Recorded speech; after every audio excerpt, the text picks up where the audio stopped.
Pessoal, eu encontrei um cliente na rua e ele me perguntou: professor Renato, e parente? Eu devo contratar? A minha resposta para ele foi direta.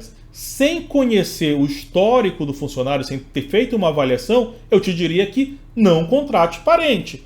Mas você precisa conhecer o potencial, como que esse seu parente ele vai poder contribuir com a sua empresa, mas nesse momento não como parente, e sim como funcionário.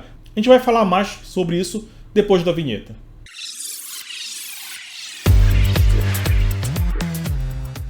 Então, pessoal, quando você vai contratar qualquer pessoa, você tem que fazer uma seleção e uma avaliação dos pontos positivos que aquela pessoa tem, quais são as potencialidades e como ela vai agregar ao teu negócio. Você não pode contratar alguém simplesmente porque ele é parente. Quando você faz a contratação de qualquer pessoa, você tem que primeiro avaliar se ela tem as qualidades que são necessárias para desempenhar aquela função. Se ela não tiver essas qualidades, enfim, não há o que se discutir, essa pessoa não deve ser contratada. Quando você está falando de um parente, você, além de avaliar se a pessoa tem essas qualificações, você tem que avaliar se, caso você precise demitir essa pessoa, e não importa qual é a razão da demissão, pode ser uma reestruturação da empresa, pode ser uma falha funcional, mas caso você precise dispensar essa pessoa, se você não vai gerar um conflito no âmbito familiar também. Muitas contratações não vale a pena. Por que você vai contratar um parente seu para ajudar, às vezes? No entanto, em um caso de uma situação dessa que você tem que dispensar, você vai gerar um conflito com a sua tia, com a sua mãe, com a sua esposa, que seja. É um problema muito grande para que você tenha que enfrentar. É um estresse a mais, além do estresse empresarial.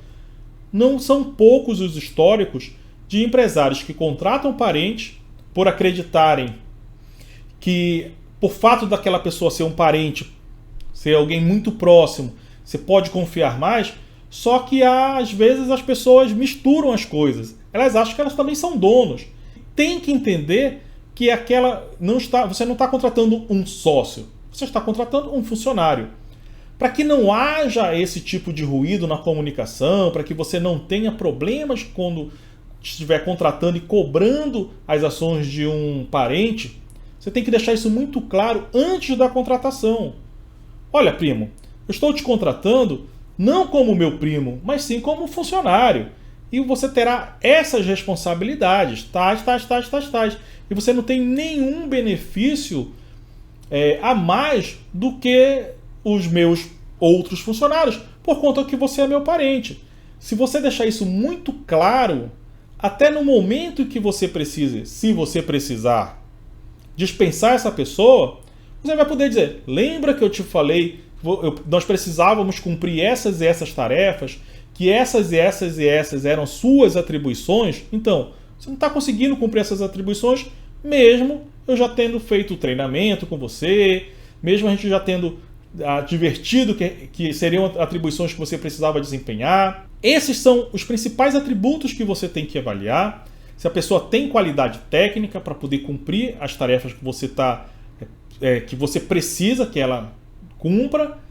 E principalmente há essa questão de que deixar muito claro antes da contratação. Sempre. Você tem que deixar muito claro tudo que você espera da pessoa e quais são as regras e os requisitos que ela tem que cumprir para ela continuar sendo seu empregado, seu funcionário.